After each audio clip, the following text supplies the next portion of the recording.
Bem, olá a todos. Primeiramente, gostaria de parabenizar a universidade por essa iniciativa, os moldes da qual, como está se dando esse evento é em função do problema de saúde pública mundial que vivemos atualmente. Primeiramente, eu também gostaria de agradecer, né, a comissão pelo convite por estar participando desse evento. Bem, antes de começar a palestra, eu gostaria de me apresentar. Para quem não me conhece, eu sou o professor Rosivaldo, eu trabalho na instituição desde 2012, trabalho com a disciplina de Física, sou licenciado em Física, eu tenho especialização em Metodologia no Ensino de Física pela Facinter, a Uninter, sou mestre em Ensino de Ciências Exatas pela Universidade do Vale do Taquari, que fica em Lajeado, no Rio Grande do Sul, mestre em Ensino de Ciências Exatas e atualmente faço doutorado na mesma área que eu fiz no mestrado. Faço doutorado em Ensino de Ciências Exatas na mesma instituição que eu fiz o mestrado. Bem, escolhi como tema da palestra o ensino do eletromagnetismo por meio de atividades experimentais reais e virtuais. Esse está aparecendo aí no e-mail, caso alguém tenha alguma dúvida, possa estar enviando um e-mail para a gente aí tirar alguma dúvida, alguma colaboração, alguma crítica também. Trabalho com a linha de pesquisa Tecnologias, Metodologias e Recursos Didáticos para o Ensino de Ciências e Matemática. Bem, durante a palestra eu irei abordar os seguintes tópicos: os aspectos introdutórios, alguns pressupostos teóricos da pesquisa, os procedimentos metodológicos, fazer um relato dos resultados da intervenção que foi feita, fazer algumas considerações e traçar o que temos como perspectiva de estudos futuros. Como aspecto introdutório, eu trago aqui falando um pouco sobre o modelo tradicional, o modelo clássico de se ensinar, de respeito à forma como é ensinada. O que é esse modelo tradicional que eu me refiro? Aquele modelo clássico baseado onde o professor vem para uma sala de aula, fica falando, né? O professor é o centro do processo de ensino-aprendizagem e o aluno fica só recebendo aquela informação, certo? Segundo Rodrigues, ele aborda aqui uma forma de despertar o interesse no aluno, de forma a potencializar a aprendizagem. Ele fala que é necessário a associação dessas duas atividades, as experimentais reais e as virtuais. É necessária uma integração. Bem, eu tenho como questionamento aqui, o questionamento da pesquisa, porque essa pesquisa ela foi realizada durante o meu mestrado e eu tive como a questão norteadora dessa pesquisa é como integrar essas atividades experimentais, elas reais e virtuais, considerando a dissociação da eletricidade e do magnetismo para uma turma do quarto semestre do curso de licenciatura em Ciências Naturais da Universidade da UEAP. Como grande objetivo, né, o objetivo geral da nossa pesquisa durante a nossa dissertação foi investigar como integrar essas atividades para o público qual eu já me referi. Para alcançar esses objetivos, nós traçamos 4 objetivos específicos, onde o primeiro foi fazer a identificação dos conhecimentos prévios, são conhecimentos prévios importantes, sobre conceitos necessários para inserir a temática do eletromagnetismo. O segundo objetivo foi elaborar e desenvolver essas atividades extras reais e virtuais, considerando os conhecimentos prévios dos acadêmicos. O terceiro objetivo específico foi analisar se houve indícios de aprendizagem significativa na integração dessas atividades. E por último, foi fazer a análise da aceitação dessa prática desenvolvida. Além disso, foi importante fazer a avaliação se a forma como a intervenção pedagógica ela foi desenvolvida, ela possibilitou uma visão holística, uma visão geral do eletromagnetismo. Como pressuposto teóricos, o que embasou a nossa pesquisa, que deu muito alicerce para o desenvolvimento da pesquisa, foi a teoria de David Paul Ausubel, que é a teoria da aprendizagem significativa. Então, o que Ausubel ele define como aprendizagem significativa?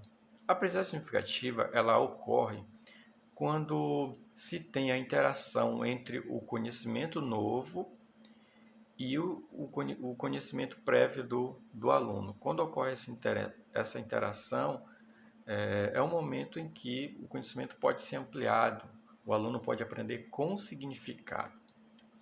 Mas segundo Ausubel e o próprio Moreira, um grande defensor dessa teoria no Brasil, Moreira, inclusive é o meu orientador do doutorado, para que haja essa aprendizagem significativa, são necessárias cumprir duas condições. A primeira é que o material instrucional ele tem que ser potencialmente significativo. Que material é esse? Por exemplo, pode ser um texto, pode ser uma sequência didática, uma sequência didática com atividades experimentais reais e computacionais, a qual foi objeto de pesquisa do mestrado e vai ser também no meu doutorado. Além dessa condição, a outra condição é que o sujeito, o aprendiz, ele tem que estar predisposto, ele tem que estar motivado para que haja essa interação entre o conhecimento novo e o conhecimento prévio. Dando continuidade, falando das atividades experimentais, segundo Moro, Neide e Vettório,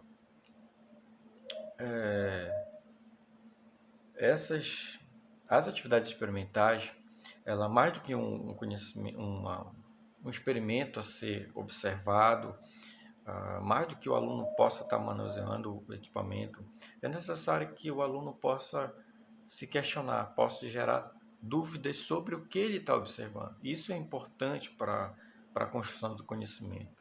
Além das atividades experimentais reais, eu faço uma abordagem fiz essa abordagem dos recursos tecnológicos, né? Não é por uma questão de modismo que nós temos hoje, o grande avanço da tecnologia que nós devemos usar, mas como professor de sala de aula é necessário que seja utilizado esses recursos de maneira adequada. É necessário que haja um objetivo que se deseja alcançar com a aula. E o que nós abordamos em termos de conteúdos específicos dentro do eletromagnetismo? Basicamente foram dois.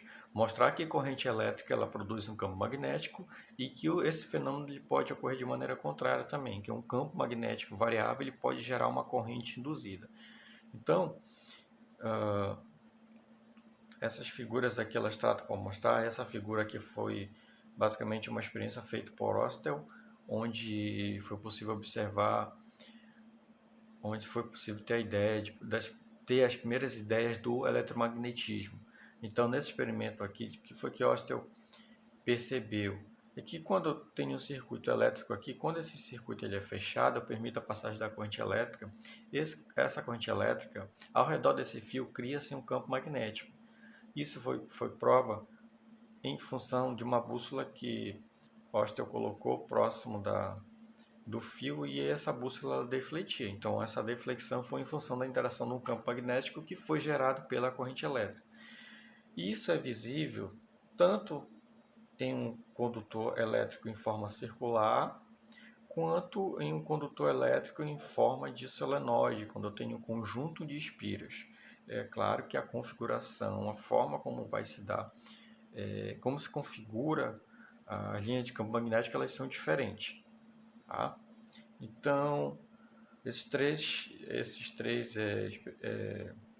três aplicações mostram que uma corrente elétrica pode gerar um campo magnético. E o processo inverso, basicamente, ela ocorre aqui.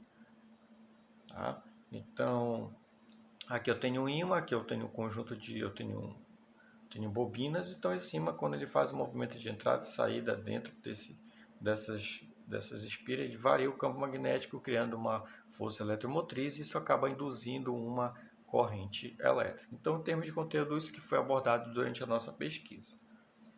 Bem, nós fizemos um levantamento da literatura, tivemos como fonte da pesquisa sobre a temática, a qual tínhamos como objeto de pesquisa, em diversas fontes, como a Revista Brasileira de Ensino de Física, o Caderno Brasileiro de Ensino de Física e os eventos de grande proporção, de grande potência no Brasil em termos de ensino de física e de ciências. Fizemos a busca em sites de algumas instituições de ensino superior. Além disso, nós utilizamos como filtro, atividades experimentais no ensino de física, atividades computacionais no ensino de física, onde no primeiro foram encontrados 163 trabalhos, no segundo filtro foi 96, e aí a gente percebeu a necessidade de filtrar ainda mais, tendo visto que a nossa temática é atividades experimentais e computacionais. Quando foi feito esse filtro, nós encontramos 39 trabalhos. No entanto, ao fazer a leitura desses trabalhos, apenas 14 estavam relacionados com a temática. E daí nós fizemos a síntese de 12 trabalhos. O importante de fazer esse levantamento dos estudos anteriores é que nós percebemos que quando se faz o uso das atividades experimentais associadas a atividades computacionais, existe uma grande possibilidade, existem fortes indícios, evidências de que a aprendizagem ela ocorre, tá? Ela favorece a aprendizagem. Agora, o que tivemos como procedimento metodológico, o campo de atuação, o local foi a Universidade do Estado do Amapá, o EAP, a instituição a qual eu trabalho. O local, mais especificamente, foi o Laboratório de Física da Universidade. Nós trabalhamos com 20 alunos do quarto semestre do curso de Licenciatura em Ciências Naturais e nós escolhemos essa turma porque percebemos, ao longo dos anos, percebendo a dificuldade dos alunos em entender a parte do eletromagnetismo, que é uma parte que exige um pouco mais de abstração, ainda mais se a aula for clássica. E nós estávamos trabalhando com essa turma com Física 13. Então, em função disso, nós feita a abordagem do eletromagnetismo em Física 3. E aí nós aproveitamos a oportunidade para fazer a intervenção da pesquisa. Então, nós desenvolvemos basicamente em 4 encontros. No primeiro encontro foi um encontro somente para a construção de experimentos, foi os alunos construíram o experimento. No segundo encontro é quando ocorre a primeira atividade experimental e a computacional. Isso ocorreu por meio de um guia POI, que é um método de pesquisa. O método POI é um método defendido por Heidmann, Dornelles e o próprio Rodrigues também. O método POI consiste no método investigativo. Por que POI? P de previsão, O de observar e E de explicar. Existe um caminho a ser percorrido para que se torne investigativo aí. E no terceiro encontro foi quando houve a segunda atividade experimental real e também a segunda atividade virtual, seguido, orientado pelo POI 2. E no quarto encontro e último, o terceiro a atividade experimental real e a terceira atividade computacional. Tudo seguindo o POI 3. Bem, o que eu trago aqui como relato desses resultados é, primeiro, com relação aos conhecimentos prévios. Nós aplicamos um questionário com 5 perguntas abertas sobre conhecimentos importantes para que seja inserida a temática do eletromagnetismo. Observando aqui no gráfico, na questão 1, 3 e 4, existe uma grande quantidade de respostas divergentes, de respostas que não foram de acordo com a literatura, com Halliday, com Resnick. Já na questão 2 e na questão 5, houve uma grande quantidade de respostas convergentes, aquelas que convergiram com a literatura. Então, pelo menos na questão 2 e 5, foi possível observar que os alunos tinham conhecimento prévio sobre o que estava perguntando. Já na questão, nas demais questões, não havia conhecimentos prévios o suficiente na grande maioria da turma. Em função disso, nós optamos por fazer a exibição de vídeos antes de cada conjunto de atividades. A finalidade, né, desses vídeos era contextualizar, era motivar os alunos para que eles fizessem as atividades experimentais reais e computacionais. E principalmente dar uma visão geral de conteúdo sobre o que seria abordado na sequência de cada atividade. E aí eu trago como exemplo esse dado, onde nós perguntamos na primeira questão, né, o que você compreende por carga elétrica? Um dos alunos colocou da seguinte forma: a carga elétrica seria uma força que gera um tipo de energia. Veja que a forma como ele colocou, ele diverge da literatura. Nesse caso, por exemplo, foram 14 respostas divergentes, porque Young e Friedman ele coloca que a carga elétrica é uma propriedade específica da matéria. A carga elétrica é uma propriedade, né, onde o corpo pode ser eletrizado positivamente ou negativamente.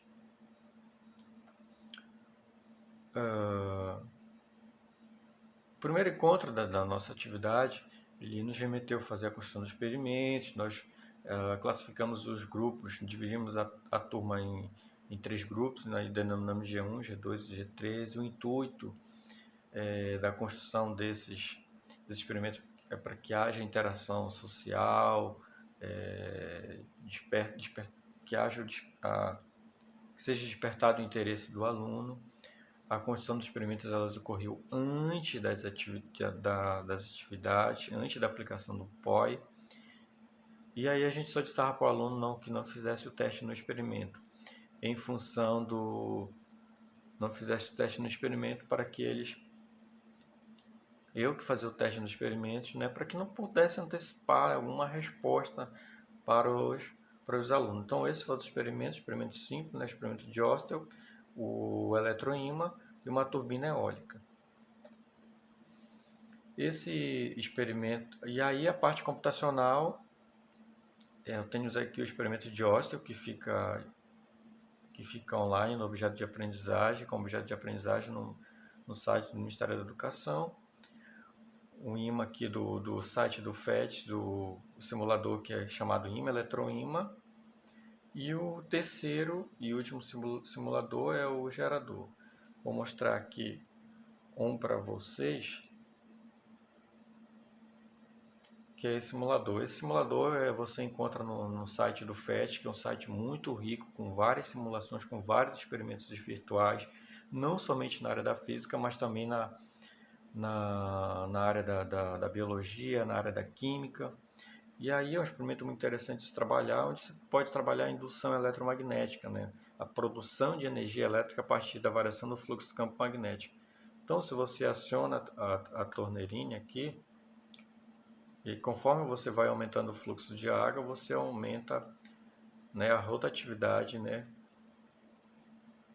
do ímã. Então, basicamente o que ocorre aqui, quando eu tenho uma ação mecânica, esse ímã ele gira.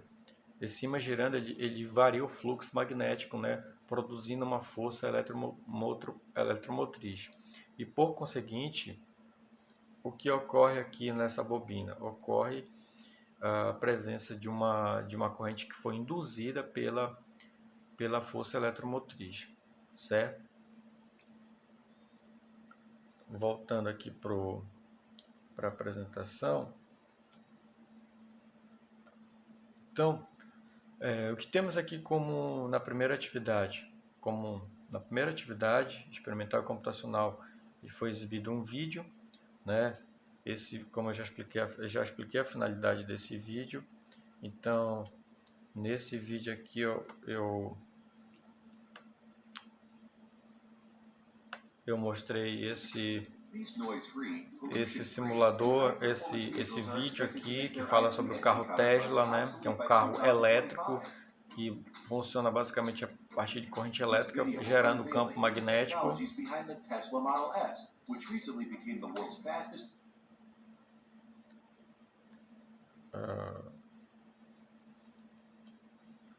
E aí, eu perguntei para a turma após a exibição de vídeo se eles já tinham ouvido falar. E a turma foi unânime em não saber que havia esse carro Tesla, que é um carro elétrico. Tá? Um aluno 10 até colocou: professor, então esse carro anda devido à interação da corrente que passa nesse circuito com o campo magnético. Então daí a gente tem um exemplo claro de que, de certa forma, a gente conseguiu motivar e dar uma ideia geral do que seria trabalhado na atividade sequente. Então, eu trago como dado aqui do guia POI 1 sobre a resposta do grupo G1 referente à experimentação real com relação à questão A. Então, foi perguntado o que acontece com a agulha da bússola quando o circuito é fechado. Explique a causa para isso. Então, o que foi que ele preveu, o aluno conseguiu prever antes da interação com o equipamento? Ele colocou: a agulha da bússola se movimentará. E foi feito aí, o aluno observou, foi feita essa observação com a interação do equipamento, e após a interação com o equipamento, o aluno pôde colocar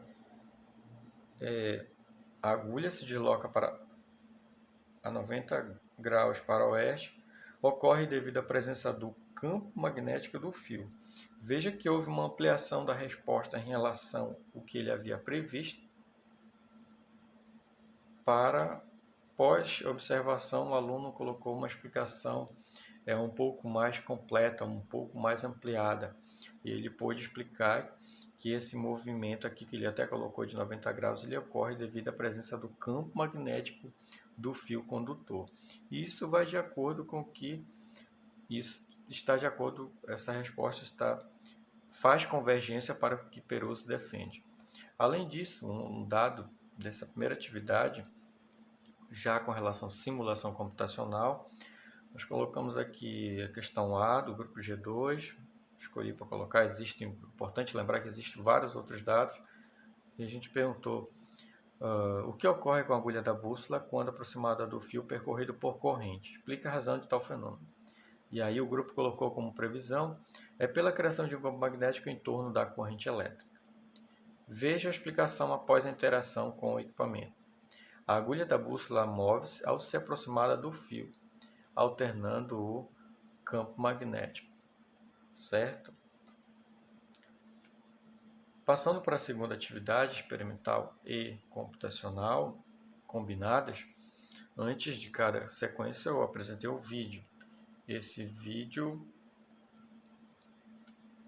foi esse vídeo aqui, já para falar do campo magnético gerado por corrente elétrica, só que já em bobinas. Então, a gente tem uma situação clássica de um motor, que esse motor nós encontramos em diversos equipamentos eletrodomésticos dentro das nossas casas. Então, de forma contextualizada, eu pude colocar esse vídeo antes da atividade.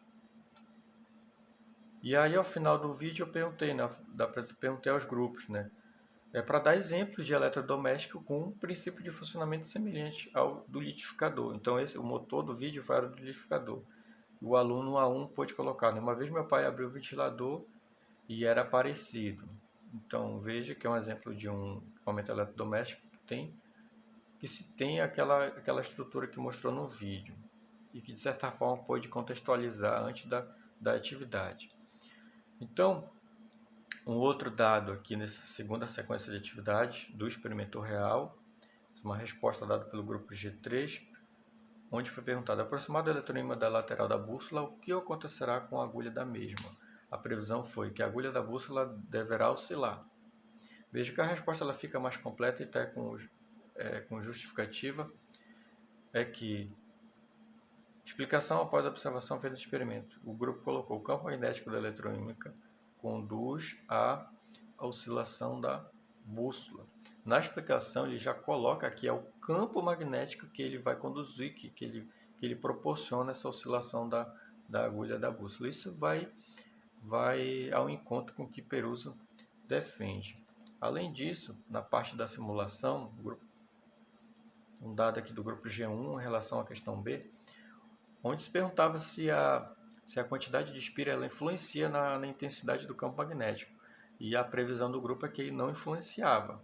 Tá? Após a interação com o experimento, com a simulação, eles puderam não confirmar a previsão deles e observaram que, pois a quantidade de espiras influencia no campo magnético. Quanto mais espira, maior é o campo magnético, mais intenso fica. Tá? Passando para a terceira atividade, aqui fiz a exibição de um novo vídeo, o quarto vídeo. E o vídeo foi este aqui. Já a terceiro conjunto de atividade já falava da indução eletromagnética, da geração da energia elétrica. E aí eu pude mostrar esse vídeo aqui da produção de energia elétrica, que funciona basicamente a partir desse princípio da indução eletromagnética. Certo? É um vídeo muito interessante, muito didático, importante para colocar ideias globais, ideias gerais sobre indução eletromagnética. Explica passo a passo como é que se dá esse processo de geração de energia.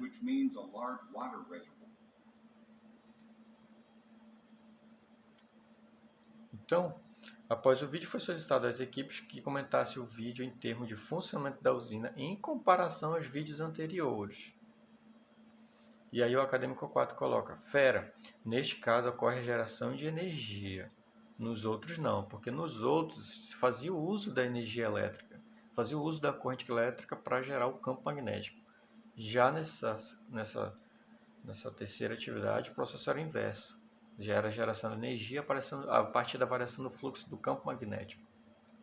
E aí eu trago como resposta aqui, da parte da simulação do grupo G2 em relação à questão B, o que é necessário, se perguntava, né? O que é necessário para que o brilho da lâmpada aumentar? E aí o grupo colocava no aumento do fluxo da água, quando eu mostrei lá no simulador da torneirinha lá. Após a interação com o simulador, o grupo G1 pôde confirmar. No entanto, a resposta, obviamente, a explicação ela ficou mais completa. Eles colocaram quando há aumento do fluxo, da água, aumenta o RPM, que é a rotação do ímã, a rotação do ímã. A intensidade da corrente também, e aí aumenta-se o brilho da lâmpada. Então, quanto mais girar, mais vai variar o fluxo, intensifica, né, a corrente e intensifica o brilho da lâmpada. Isso ele pôde observar. Como na parte do experimento real, se perguntava lá no experimento da turbina eólica: explique por que o LED brilha. Então, eles puderam prever que o campo magnético a previsão é o campo magnético dos 4 ímãs, isso que explica o LED brilhar. Após a interação com o experimento, eles colocaram a rotação dos ímãs varia com o campo magnético nas espiras, gera corrente elétrica semelhante ao da questão D da simulação. Perceba que haja até esse aqui é um exemplo claro de integração que existe entre uma atividade e outra, uma atividade prática real com a virtual. Bem, o que nós fizemos? Aqui eu faço algumas das observações, existem outras com relação a essas atividades, que houve indício da diferenciação progressiva, os conceitos eles foram diferenciados mais especificamente pude observar nos guias POI, houve ampliação do conhecimento prévio, né, para aqueles que existiam. O recurso POI é um método investigativo muito interessante de se trabalhar. Percebemos que gerou entusiasmo, houve evidência de integração das atividades também, como nós vimos no último dado. Como professor, eu pude observar que foi possível verificar a visão holística, uma visão geral do eletromagnetismo, não era uma visão linear, mas uma visão mais ampliada, mais global. A atividade foi inovadora, porque eu nunca tinha desenvolvido essa atividade, para os alunos também. Tá? E tantas outras observações que eu vou deixar no final, vou falar sobre uma publicação para que vocês possam ter acesso mais completo ao trabalho. Aplicamos também um questionário de receptividade e nós observamos que os alunos avaliaram positivamente a atividade, ela foi útil, ela foi estimuladora, ampliou o conhecimento. Eles avaliaram também que essa atividade é importante que essas atividades sejam aplicadas não somente em eletromagnetismo, mas também em outras áreas da física, bem como com outras áreas do conhecimento. Algumas considerações que eu faço aqui, que são quase finais, é que o principal foco do trabalho foi amenizar uma dificuldade de sala de aula, uma dificuldade de prática docente. E acredito que isso foi alcançado. O material instrucional ele foi baseado no princípio da diferenciação progressiva, dos conceitos, né? Isso foi diferenciado mais especificamente. A gente percebeu isso quando se avaliava as explicações com a previsão. Os 3 guias pós geraram discussões, né? Geraram dúvidas também entre os alunos. Os vídeos puderam problematizar, contextualizar o que seria desenvolvido em cada conjunto de atividade. E os resultados indicam que as atividades podem contribuir para as aprendizagens dos acadêmicos. O professor assume o papel de mediador e permite que o aprendiz estabeleça um elo de ligação com a sua realidade, seja um sujeito ativo nos processos de ensino e de aprendizagem. Bem, antes de finalizar, dizer que eu quero continuar essa pesquisa. Essa pesquisa precisa de mais dados. Eu quero desenvolver essa pesquisa no doutorado, numa escola com outro público, uma escola que é na IFAC, na Escola Família Agroextrativista do Carvão. Quero continuar essa pesquisa com um método semelhante a este, com mais dados, uma pesquisa mais densa, mais ampliada. E dizer que nós temos uma publicação recente, juntamente com o meu orientador do mestrado, que é o professor Ítalo Gabriel Neide, uma publicação que saiu na revista Actio. Essa semana saiu essa publicação, né? Que fala da abordagem de atividades experimentais e computacionais, né? E aí vocês podem ter acesso, aí vocês podem percebê-la de maneira mais completa. Quem quiser a minha dissertação também, que ela é mais ampliada, obviamente, do que o artigo, ela está disponível no site da Univat, só ir na parte lá de pós-graduação. E no mais, era isso que eu tinha para passar para vocês. Eu quero agradecer mais uma vez o convite. Obrigado a todos que vão estar assistindo essa palestra. Eu me sinto muito grato, muito honrado por isso. Muito obrigado.